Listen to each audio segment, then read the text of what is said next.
কেমন আছো তোমরা সকলে? নিশ্চিত সকলে ভালো আছো। আজ তোমাদের জন্য আরো এক নতুন গল্প নিয়ে এসেছি, সর্ষের মধ্যে ভূত। মন্ত্রী মশাইয়ের বাড়িতে ভগবান এসে বলে, মন্ত্রী মশাই, হাতে একটাও কোনো কাজ নেই, আপনি কোনো কাজ দিতে পারবেন মন্ত্রী মশাই? মন্ত্রী মশাই বলে, কাজ বাজ নেই, কিন্তু রাজসভায়ও তো কোনো কাজ নেই রে, তোকে কাজ কোথা দিয়ে দেব? তাহলে তুই একটা কাজ করতে পারবি? বলে, বলুন মন্ত্রী মশাই, কি ধরনের কাজ? বলে, শোন, ওই কাজটা করলে তোরও লাভ হবে, আমারও লাভ হবে, তাহলে শোন। অমনি কানে কানে মন্ত্রী মশাই ভগবানকে বলে দেয়। তারপর বলে, তাহলে আজকে রাত্রি থেকেই লেগে পড়। রাত্রি হতেই ভগবান কালো চাদর মুড়ি দিয়ে সোজা গোপালের বাড়ি যায়।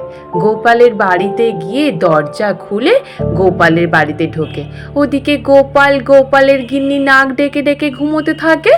ভগবান গোপালের বাড়িতে ঢুকে গিয়ে ওদিক ওদিক তাকিয়ে দেখে কি জিনিসটা নিয়ে পালিয়ে আসবে। অমনি বলে, এই জাঁতাটা আছে, এই জাঁতাটাই নিয়ে পালিয়ে যায়। অমনি গোপালের বাড়ি থেকে জাঁতাটা তুলে নিয়ে চলে আসে। তারপর যায় পুটির বাড়িতে। পুটির বাড়িতে ঢুকে দেখে পুটির বাবা পুটির মা ঘুমোচ্ছে। অমনি পুটির বাড়ি রান্নাশালে ঢুকে গিয়ে কোদালটাকে দেখতে পায়। অমনি কোদালটাকে তুলে নিয়ে চলে আসে। তারপর যায় রাজপণ্ডিতের বাড়িতে। রাজপণ্ডিতের বাড়িতে গিয়ে দেখে রাজপণ্ডিত আর ওর গিন্নি ঘুমোচ্ছে। অমনি বলে, এই সুযোগে রাজপণ্ডিতের শ্লোকের বইটাই নিয়ে চলে যায়। তাহলে পরে রাজপণ্ডিত তো আর শ্লোক না পড়লে পুজো করতেই পারবে না। অমনি বলে আস্তে করে রাজপণ্ডিতের শ্লোকের বই তুলে নিয়ে চলে আসে। তারপর যায় ভোলা ময়রার দোকানে। বলে, ভোলা ময়রার দোকানে পেছন দিকটা দিয়ে ঢুকি। তাহলে ভোলা ময়রার দোকানে ঢুকে আস্তে করে যে কড়াইতে ভোলা ময়রা মিষ্টি বানায় ওই কড়াইটা চুরি করে নিয়ে চলে আসে। পরের দিন সকাল হতেই রাজসভা শুরু হয়। রাজসভা শুরু হতেই সমস্ত পাড়া প্রতিবেশী এসে উপস্থিত রাজসভায়। সকলে এসে বলে, রাজামশাই, সর্বনাশ হয়ে গেছে রাজামশাই, আমাদের সকলের বাড়ি থেকে এক এক করে জিনিস চুরি হয়ে যাচ্ছে। রাজামশাই বলে, কার বাড়ি থেকে কি জিনিস চুরি হয়ে গেল? এক এক করে ভোলা ময়রা বলে, রাজামশাই, আমার মিষ্টি তৈরির কড়া চুরি হয়ে গেছে। ওদিকে তারপর পুটির বাবা বলে, আমার কোদালটা চুরি হয়ে গেছে রাজামশাই। এদিকে আরেক প্রতিবেশী বলে, আমার কাঁসারের কলসি চুরি হয়ে গেছে। ওদিকে রাজপণ্ডিত বলে, রাজামশাই, আমার শ্লোকের বইটাও চুরি হয়ে গেছে। এমনকি গোপালও বলে, রাজামশাই, আমাদের বাড়ির জাঁতাটা চুরি হয়ে গেছে। ওদিকে গিন্নি তো প্রচুরভাবে কান্নাকাটি করছে। এই কথা শুনে রাজামশাই বলে, সেনাপতি, সেনাপতি, তুমি আজকে সমস্ত সৈন্য সামন্ত লাগিয়ে দাও চতুর্দিকে, যাতে ওই চোরটাকে ধরা যায়। সেনাপতি বলে, বেশ রাজামশাই, আমি আজকে রাত্রে তার চারিদিকে সৈন্য সামন্ত লাগিয়ে রাখছি। তারপর রাজামশাই মন্ত্রী মশাইকে বলে, মন্ত্রী, তুমি পারবে কোনো উপায় বের করতে? মন্ত্রী মশাই মনে মনে হবে, এটাই সুযোগ, এই সময় কথাটা পেলে ফেলি। অমনি বলে, রাজামশাই, জানেন একজন সাধু বাবা আমাদের রাজ্যে এসছে। ওই সাধু বাবা আবার সবকিছু বলে দেয়। রাজামশাই বলে, তাই নাকি মন্ত্রী? তাহলে ওই সাধু বাবার কাছে গেলে হবে? বলে, হ্যাঁ রাজামশাই, চলুন চলুন, ওই সাধু বাবা সব আমাদের বলে দেবে উপায়। তাহলে যাবেন রাজামশাই? রাজামশাই বলে, তাহলে চলো তোমরা সকলে। সকলে মিলে ওই সাধু বাবার কাছে যায়। যখন দেখে হ্যাঁ সাধু বাবা একটা বট গাছের তলায় বসে আছে, তারপর সাধু বাবাকে দেখতে পেয়ে অমনি মন্ত্রী মশাই বলে, জয় সাধু বাবা, অমনি বলে প্রণাম করে। সাধু বাবা বলে, বল তোদের কি অসুবিধে, বল। মন্ত্রী মশাই বলে, জানেন সাধু বাবা, আমাদের রাজ্যে প্রচুর চোরের উপদ্রব হচ্ছে। এতটাই চোরের উপদ্রব হচ্ছে যে আমরা কেউ চোর ধরতে পারছি না। কিন্তু কি করা যেতে পারে বলুন তো সাধু বাবা?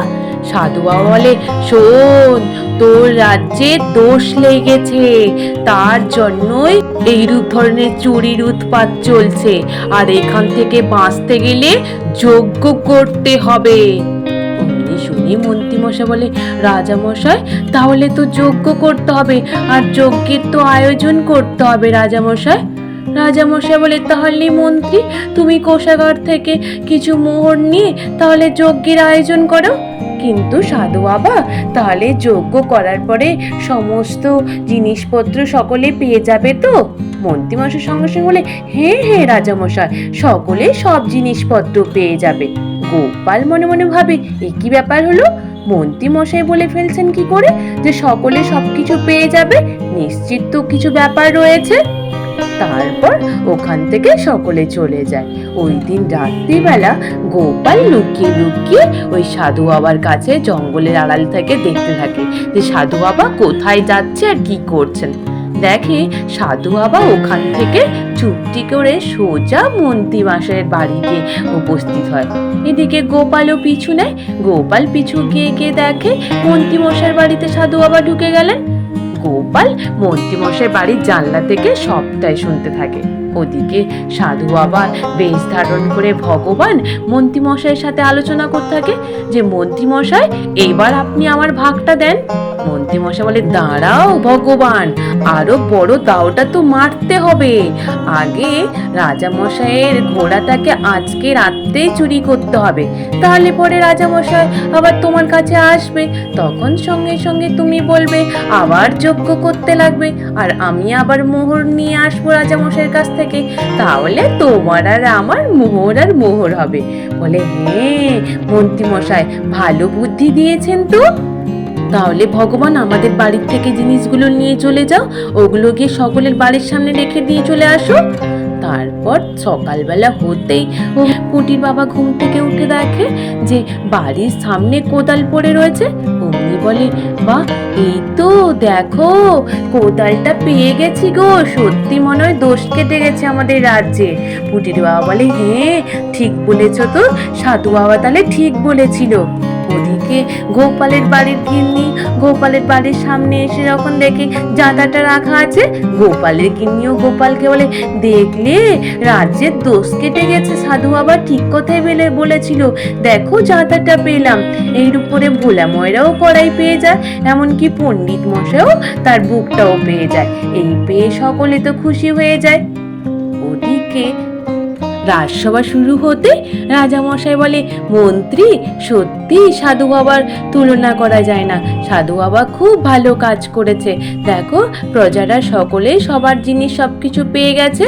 এদিকে গোপাল মনে মনে ভাবে যে পাশেই তো ওই দোষটা দাঁড়িয়ে রয়েছে, রাজামশাই তো এখনো কিছুই জানে না।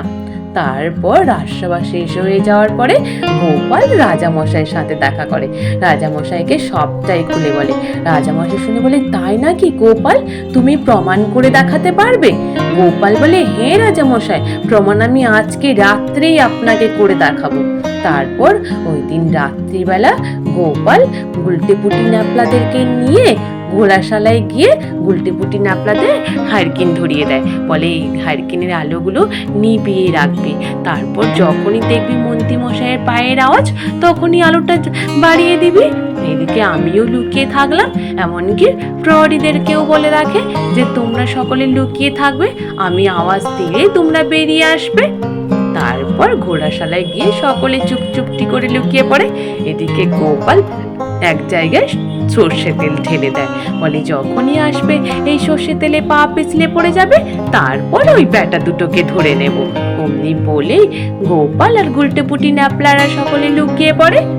কিছুক্ষণ পরেই মন্ত্রী মশাই ভগবান চুপটি করে ঘোড়াশালায় প্রবেশ করে। ঘোড়াশালায় ঢুকতেই অমনি গোপাল আর গুলটেপুটি ন্যাপলারা বুঝতে পেরে যায় যে নিশ্চিত এখন মন্ত্রী মশাই আর ভগবান ঢুকলেন।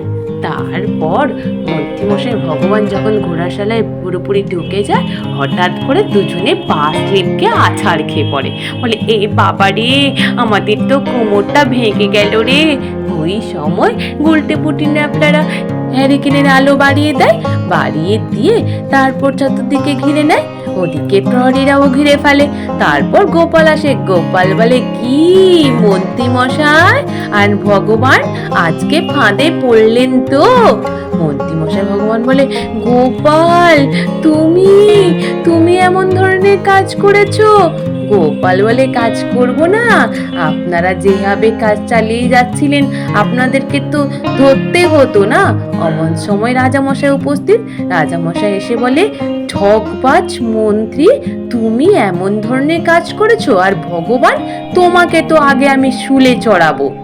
অমনি ভগবানকে প্রহরীরা ধরে নিয়ে চলে যায়।